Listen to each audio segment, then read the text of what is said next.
रात के मुसाफिर।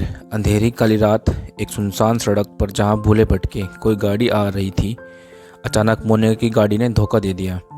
और मुसीबत यह थी कि उसे गाड़ी चलाने के अलावा उसके बारे में कुछ और नहीं पता था। अब उसे महसूस हो रहा था कि उसे रात के वक्त सफ़र नहीं करना चाहिए था। जहां उसके मोबाइल में सिग्नल नहीं आ रहे थे, वहीं किसी गाड़ी को रोकने से भी घबरा रही थी, क्योंकि उसे इस बात का डर था कि कहीं किसी से मदद लेने के चक्कर में वह कोई और मुसीबत मोल न ले ले। तभी एक लंबी गाड़ी उसके पास आकर रुकी। क्या आपकी गाड़ी ख़राब हो गई है? मोनिका ने कहा। जी पता नहीं क्या हुआ है, स्टार्ट नहीं हो रही है। प्लीज़ आप देख लेंगे? सॉरी मैडम, मुझे गाड़ी के बारे में कुछ ज़्यादा मालूम नहीं है, लेकिन अगर आप कहें तो मैं आपको कहीं छोड़ सकता हूँ। आप कहाँ जा रही हैं? मोनिका, मैं दिल्ली से आ रही थी और जयपुर के लिए जा रही थी कि गाड़ी ने धोखा दे दिया। अरे मैं मथुरा जा रहा हूँ, आपको छोड़ दूँगा, आ जाइए। मोनिका गाड़ी में बैठने से घबरा रही थी। क्या सोच रही है? घबराइए नहीं। देखिए, मैं एक शादीशुदा आदमी हूँ और आधी रात में सुनसान सड़क पर कुछ भी हो सकता है। प्लीज़ आ जाइए। मोनिका के सामने और कोई चारा नहीं था, इसलिए वह गाड़ी में बैठ गई। मेरा नाम अमित है, मेरे कपड़ों का शोरूम है और मैं अपनी बीवी को लेने मथुरा जा रहा था। असल में बच्चे छुट्टियों में नानी के घर गए हुए थे। अब उनका भी जी भर गया है, इसलिए बुलावा आया है कि लेने आ जाओ। मोनिका, मेरा नाम मोनिका है और मैं एक फ़ैशन डिज़ाइनर हूँ। एक फ़ैशन शो के लिए जयपुर जाना था। मैंने सोचा कि अभी निकलूँगी तो सुबह होने से पहले पहुँच जाऊँगी, जिससे मुझे तैयारी के लिए अच्छा समय मिल जाएगा। लेकिन अमित, आपको इतनी रात को नहीं निकलना चाहिए था। वैसे भी यह रोड सही नहीं है। इस रोड पर पिछले कुछ दिनों में कई लोगों की हत्या हुई है, आपने तो सुना ही होगा। मोनिका अमित की बात सुनकर घबरा गई। यह बात बताते हुए अमित की हल्की सी मुस्कुराहट ने उसे डरा दिया था। गाड़ी का एसी ऑन था और फिर भी मोनिका को पसीने आ रहे थे। अमित, मैंने सुना है कि वह कातिल लोगों का गला घोंटकर उन्हें मार देता है। आज तक पुलिस को कोई सबूत नहीं मिला। मोनिका, प्लीज़ आप ऐसी बात नहीं करें, मुझे डर लग रहा है। अमित हंसने लगा। आप जैसी बहादुर लड़की रात में अकेले सफ़र कर रही है, उसे कैसा डर? मोनिका, देखिए, यह मेरी मजबूरी है। यह मेरा पहला प्रोजेक्ट है, इसलिए मैं पहले से तैयार रहना चाहती थी। अमित अब फ्लर्ट करने लगा था। आप भी कहाँ फैशन डिज़ाइनिंग में पड़ गई? आप जैसी सुंदर लड़की को तो मॉडल होना चाहिए। सारे शो हाउसफुल हो जाएंगे। मोनिका अमित के बदलते मिजाज को देखकर थोड़ा सतर्क होने लगी।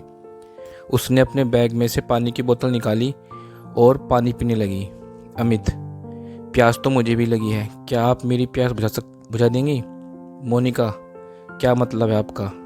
अमित ने कहा, मेरा मतलब है कि मुझे भी प्यास लगी है, प्लीज़ अपनी बोतल दे दीजिए। मोनिका, आपकी अपनी बोतल भी तो रखी है, उसी से पी लीजिए। अमित बोलता है, उसमें वो बात कहाँ जो आपकी बोतल में है। मोनिका, देखिए, मेरे साथ ऐसी बातें नहीं कीजिए, नहीं तो मैं गाड़ी से उतर जाऊंगी। अमित, अरे आप तो बुरा मान गई, मैं मजाक कर रहा था। अमित ने मोनिका से बोतल ली और पानी पीने लगा। मोनिका को उसका यह व्यवहार अजीब लग रहा था। तभी मोनिका ने देखा कि उसके मोबाइल में सिग्नल आ गए हैं और वह फ़ोन करने लगी। मोनिका, हेलो मम्मी, मैं अभी रास्ते में ही हूँ। मेरी गाड़ी ख़राब हो गई थी, इसलिए मैंने किसी से लिफ्ट ले ली है। नहीं मम्मी, घबराने की कोई बात नहीं है, मैं ठीक हूँ। मैं जयपुर पहुँचकर तुम्हें फ़ोन करूँगी। मम्मी से बात करके मोनिका की हिम्मत बढ़ गई थी।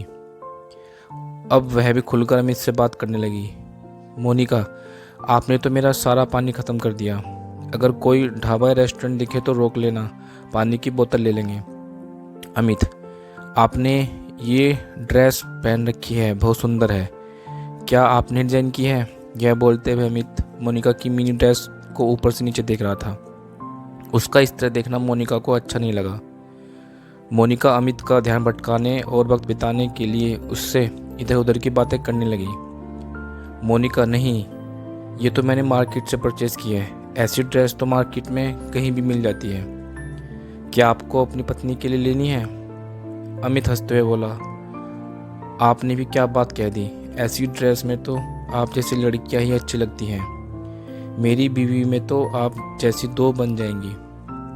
मोनिका की घबराहट कम हो गई थी, लेकिन अमित के दिल में कुछ और ही था। अमित, हमारी बात तो बीच में ही रह गई। मैं आपको बता रहा था कि आगे से इतनी रात में भूल कर भी इस सड़क पर सफ़र नहीं करना, क्योंकि न जाने कौन किस बात का बदला ले रहा है इस रोड पर। कई लोगों की गला घोंटकर हत्या कर दी, जबकि कोई लूटपाट भी नहीं हुई। मोनिका गुस्से में, आप बार बार वही बात क्यों कह रहे हैं? मैं पहले भी इस रोड पर रात में सफ़र कर चुकी हूँ। आप गाड़ी रोक दो। अमित ने गाड़ी साइड में लगा दी।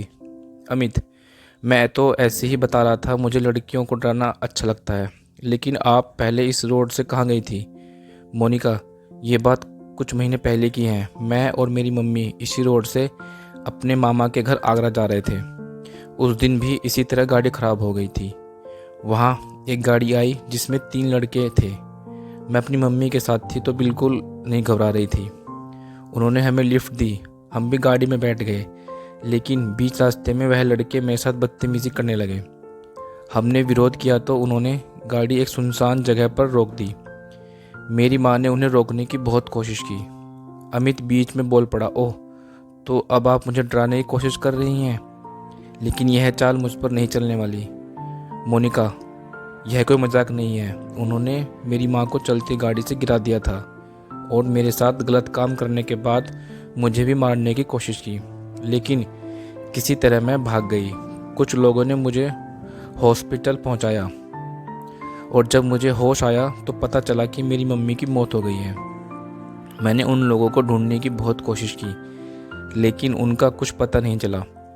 फिर मैंने फैसला किया कि इसके जिम्मेदार वह लोग हैं जो अकेली लड़की को देखकर उसे लिफ्ट देने के लिए उसे इस्तेमाल करने की सोचते हैं।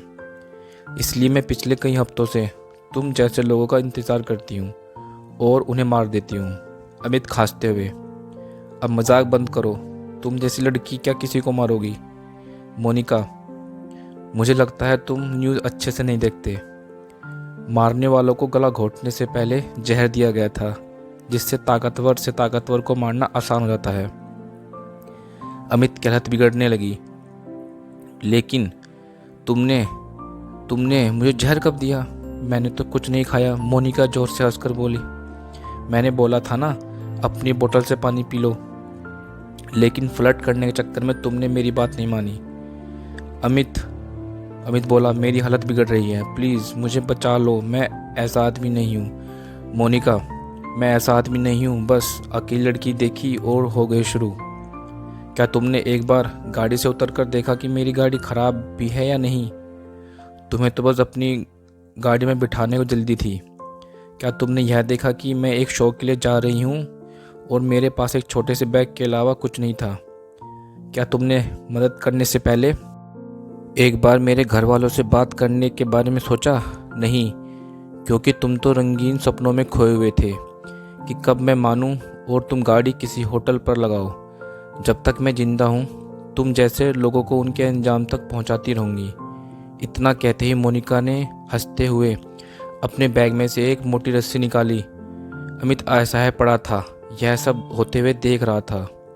धीरे धीरे उसकी आंखों के आगे अंधेरा छाने लगा।